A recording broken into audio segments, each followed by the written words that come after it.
قانون ہوگا تو اسلام کا ہوگا. یاد رہے آواز جہاں تک پہنچ رہی ہے عرب کی بات چل رہی ہے. حضرات ان لوگوں کو ڈر تھا کہ اب دین موسوی اور دین عیسوی ختم ہو جائے گا اگر آخری نبی تشریف لے آیا, اس لیے کہ عبداللہ کو مار دیا جائے, نہ بانس ہوگا نہ بانسری بجے گی. بس ہر وقت اسی تلاش میں رہا کرتے تھے کہ کسی صورت سے عبداللہ کو قتل کیا جائے, عبداللہ کو قتل کیا جائے. ایک مرتبہ ایسا ہوا جناب عبداللہ شکار کے لیے جب جنگل تشریف لے گئے تو حضرات 70 یہود و نصارہ ہتھیاروں کے ساتھ جنگل میں اسی تلاش میں کھڑے تھے کہ عبداللہ آئیں گے تو ہم ان کو قتل کر ڈالیں گے. جناب عبداللہ جب جنگل میں پہنچے شکار کرنے کے لیے تو اکیلے عبداللہ کو 70 یہود و نصارہ نے گھیر لیا اور دائرے کو تنگ کرتے ہوئے جناب عبداللہ کے قریب آتے چلے جا رہے ہیں. وہاں پر ایک دوسرے شخص بھی موجود تھے جن کا نام تاریخ میں باپ بن مناف بتایا گیا ہے. حضرات باپ بن مناف نے جب دیکھا کہ 70 یہود و نصارہ ہیں جو عبداللہ کو قتل کرنے کے لیے جا رہے ہیں تو حضرات باپ بن مناف کہتے ہیں میں نے سوچا کہ میں پتھر اٹھا کر پھینکوں ان کے قریب تاکہ لوگوں کو یہ پتا چل جائے کہ ان کے ساتھ کوئی دوسرا بھی ہے. باپ بن مناف کہتے ہیں جب میں نے پتھر اٹھانا چاہا تو پتھر اٹھا نہیں, ایسا لگا کہ زمین نے اس کو پکڑ لیا ہے. پھر میں نے سوچا کہ چلو آواز دے دیتا ہوں, آواز اگر ان کو لگا دوں گا ان کا نام لے دوں گا تو لوگ سمجھ جائیں گے ان کے ساتھ کوئی دوسرا بھی ہے. کہتے جیسے ہی میں نے آواز بلند کرنی چاہی ایسا لگا کہ کسی نے میرے گلے کو پکڑ لیا ہے.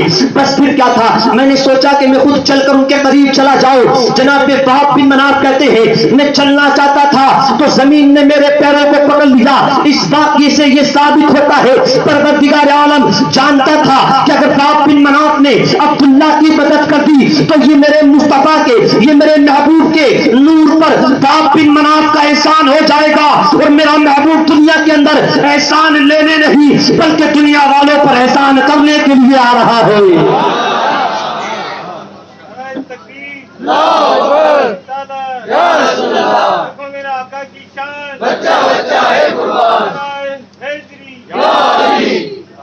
حضرات وہب بن مناف ان کی ایک بیٹی تھی, انہی کو ہم اور آپ بی بی آمنہ کہا کرتے ہیں, بی بی آمنہ کہا کرتے ہیں.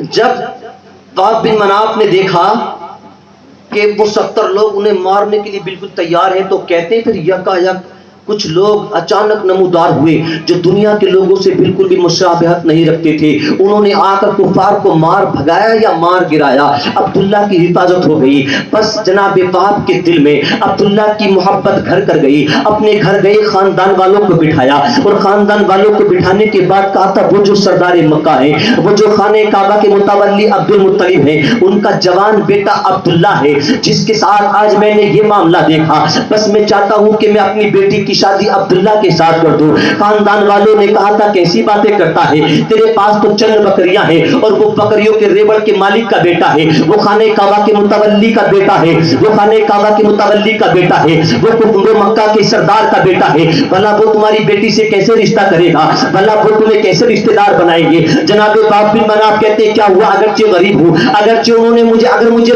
لوٹا بھی دیا, میرے رشتے کو ٹھکرا بھی دیا تو کوئی بات نہیں, کم سے کم عبداللہ یعنی عبد المطلب کے بیٹے کے ہاتھ مانگنے والوں میں میرا نام تو شمار ہو جائے گا. میں جاؤں گا ضرور, میں جاؤں گا ضرور. حضرات جناب باپ چلے ہیں میرے نبی کے بابا کے دروازے پر. جانے کے بعد دروازے پر دستک دی, دروازہ کھلا, اندر سے جناب عبد المطلب تشریف لاتے ہیں. جناب باپ قدموں پہ گر گئے اور قدموں پہ گرنے کے بعد کہتے ہیں سرکار کچھ مانگنے کے لیے آیا ہوں, کچھ عریضہ پیش کرنا چاہتا ہوں. جناب عبد المطلب نے کہا کھڑے ہو جاؤ اور مانگو, کیا مانگنا چاہتے ہو. ہمارے یہاں قدموں میں گرا کر کسی کو کچھ نہیں دیا جاتا بلکہ سینے سے لگا کر دیا جاتا ہے. آ جاؤ میرے سینے سے لگ جاؤ اور بتاؤ کیا مانگنا چاہتے ہو. جناب باپ کہتے ہیں سرکار آپ کا بیٹا عبداللہ جوان ہو چکا ہے, میری بیٹی آمنہ بھی جوان ہے, میری بیٹی آمنہ بھی جوان ہے. میں چاہتا ہوں کہ آپ کے بیٹے کے نکاح میں اپنی بیٹی آمنہ کو دے دوں. جناب عبد المطلب آنکھیں بند کر کے آمنہ نام کے معنی پر غور کرنے لگے, جس کا معنی ہوتا ہے امن دینے والی, جس کا نام ہوتا ہے سکون دینے والی, جس کا نام ہوتا ہے امن کا پیغام عام کرنے والی. حضرات جناب عبد المطلب نے معنی پر غور کر کے بس تصور کیا کہ امن دینے والی جب میرے عبداللہ کے پاس آئے گی, امن دینے والی جب عبداللہ کے نکاح میں آئے گی تو پروردگار عالم ایسا بیٹا عطا فرمائے گا جو